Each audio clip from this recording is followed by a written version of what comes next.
There's something Lexie Hull said that most people completely glossed over.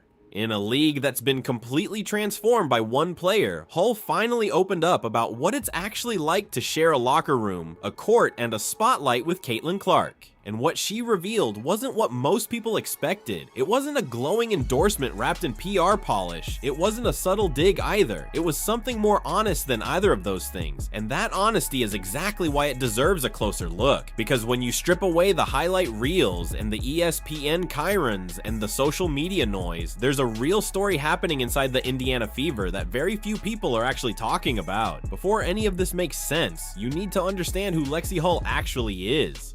Because the casual fan probably couldn't pick her out of a lineup before Caitlin Clark arrived and turned the WNBA into a cultural phenomenon. Hull isn't some role player who scraped her way onto a roster. She was a two-time All-Pac-12 performer at Stanford, part of a Cardinals program that produced some of the most polished players in the country. She went to Indiana in the 2022 draft and spent her first 2 seasons quietly developing while the Fever remained one of the worst teams in the league. She averaged decent numbers, showed real defensive versatility, and built a reputation among scouts and coaches as someone who could guard multiple positions and hit shots when given the opportunity. The problem was nobody was watching. The Fever were irrelevant, the attendance was embarrassing, and players like Hull were putting in serious work in front of crowds that could barely fill a high school gym. She never complained publicly. She kept her head down, kept developing, and waited for things to change. She had no idea how dramatically things were about to change, or what that change would actually cost her. Then came the 2024 draft, and everything shifted in a way that nobody in women's basketball had ever seen before. Caitlin Clark went first overall to Indiana, and within weeks, the entire league felt different. Ticket prices went through the roof, viewership records shattered, sponsorship money flooded in. Arenas that had been half empty for years suddenly had wait lists. And at the center of all of it was this 22-year-old from Iowa who hadn't played a single professional minute yet, but was already the most talked about athlete in the country. For the veterans on the Fever roster, this was genuinely uncharted territory. They'd signed up to play professional basketball. They'd worked for years to earn their spots. And now their team was being treated less like a basketball organization and more like a vehicle for one player's inevitable ascent to stardom. Lexie Hull was right in the middle of all of this, and she was paying close attention. What Hull eventually said about playing alongside Clark wasn't delivered in some bombshell interview or leaked text message. It came out gradually,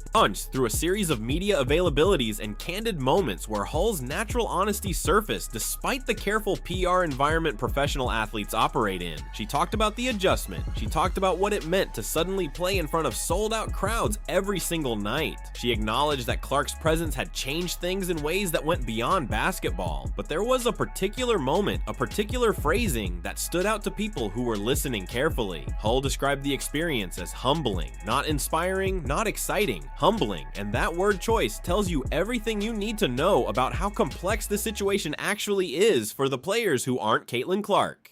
Humbling means you've been reminded of your place. It means something has shifted in your understanding of where you stand. It means the ground moved under your feet and you had to find your balance again. That's not a negative thing necessarily, but it's not the feel-good teammate story the league's marketing department would write for you either. The on-court dynamic between Hull and Clark is genuinely fascinating when you break it down, because they occupy roles that both complement and compete with each other in subtle ways. Clark is a ball-dominant guard who needs space to operate, needs the floor spread, needs teammates who can cut and relocate and be ready to shoot the moment a defender collapses on her. Hull fits that profile well on paper. She's a capable shooter, a smart cutter, someone who understands spacing, but here's the tension that doesn't get discussed enough.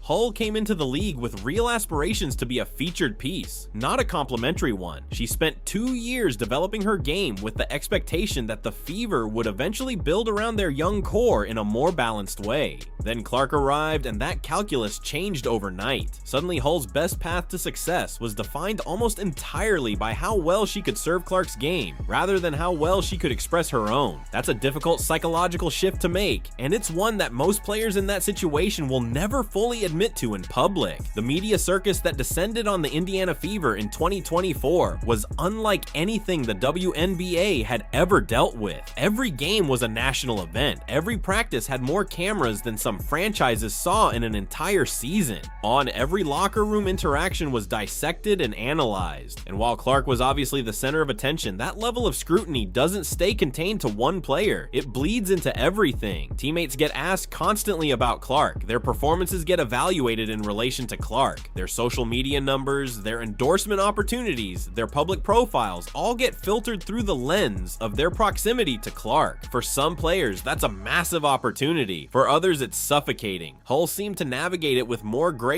than most, but the pressure was real and she didn't pretend otherwise. There were moments in interviews where you could see her carefully choosing her words, not because she had something negative to hide, but because she understood that anything less than enthusiastic support would be twisted into a headline about fever drama. That kind of constant self-censorship takes a toll that people on the outside rarely appreciate. The narrative that there's some simmering tension between Clark and her teammates became a media obsession early in the 2024 season, and it wasn't entirely without basis, but it was wildly exaggerated. There were moments of visible frustration on the court, moments where the chemistry wasn't quite there, moments where veterans like Kelsey Mitchell or even Hull seemed to be operating slightly out of sync with their new star.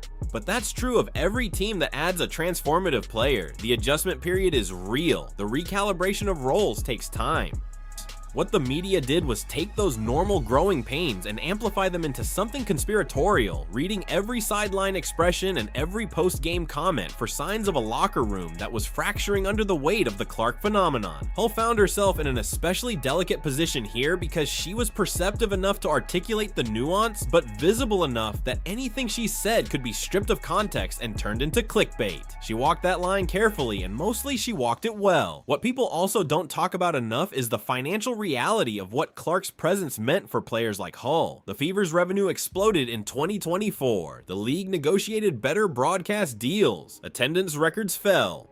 And while WNBA salaries remain genuinely embarrassing compared to what male players earn at equivalent levels of sport, the broader economic lift created by Clark's arrival had real downstream effects for her teammates. Endorsement opportunities became more accessible. Brand partnerships materialized that wouldn't have existed before. The simple fact of playing for the most watched team in the league opened doors. Hull is smart enough to understand this, and she's been honest about it in ways that reflect genuine gratitude. But there's a difference between being grateful for the financial opportunities that come with playing alongside someone famous and being fully comfortable with how completely that person's presence reshapes your own professional identity. Both things can be true at the same time. Yes, the question of how Clark treats her teammates behind closed doors is one that fans obsess over but rarely get a straight answer on. The public image is carefully managed, the social media is curated, and the press conferences are exercises in controlled messaging. But players occasionally let things slip, and what slips out about Clark from people like Hull is largely positive. There are mentions of Clark's competitiveness, her preparation, her genuine investment in winning rather than just performing. Hull has referenced Clark's work ethic in ways that feel authentic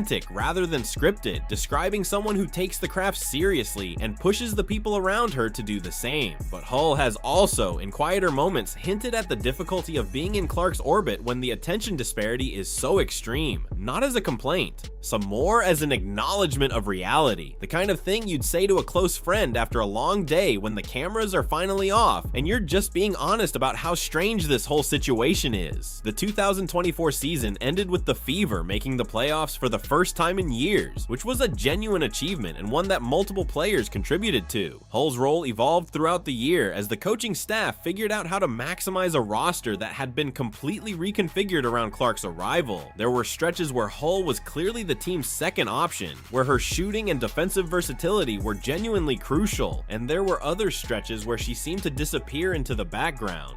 Her contributions overshadowed not by failure, but simply by the gravitational pull of everything happening around Clark. That inconsistency wasn't Hull's fault. It was the natural consequence of playing on a team that was still figuring out its identity while simultaneously being the most scrutinized franchise in the sport. Going into the next phase of her career, Hull faces a genuinely interesting decision about how she defines herself. She's good enough to be a starter on multiple WNBA teams. She has the skills, the experience, the basketball basketball IQ, but she's chosen, at least for now, to remain in Indiana, which means continuing to operate within the Clark ecosystem with all the opportunities and complications that entails. Some players in her position would push for a trade, would want to go somewhere they could be the featured piece and prove their full capabilities without being perpetually measured against someone else's brilliance. Hull hasn't done that, and the reasons why are probably more complex than they appear. Loyalty plays a part. The financial benefits of playing for the most commercially successful team in the league play a part. And maybe, on some level, the challenge of proving yourself within a difficult situation rather than escaping it plays a part too. What Lexie Hull's candid comments ultimately reveal is something that gets lost in most of the breathless Caitlin Clark coverage. The Clark phenomenon isn't just a story about one extraordinary player. It's a story about an entire ecosystem of people whose professional lives have been fundamentally altered by someone else's stardom. The coaches who have to manage egos and roles and minutes in an environment of unprecedented scrutiny, the veterans who have to redefine their identities mid-career, the younger players who have to figure out how to grow in someone else's shadow. Hull is one of the most articulate voices from inside that ecosystem, and when she says the experience has been humbling, when she carefully navigates questions about chemistry and attention and role definition, she's giving you a window into something real, something more complicated and more human than the triumphant narrative the league's marketing prefers. The broader implications of what Hull revealed extend beyond the fever and beyond Clark specifically. The WNBA is at an inflection point. The Clark boom brought attention and money that the league desperately needed. But it also exposed tensions that were always there beneath the surface. The question of star treatment, of how one player's commercial value affects the entire ecosystem around her, of whether the league's rising tide actually lifts all boats equally. These aren't questions with easy answers.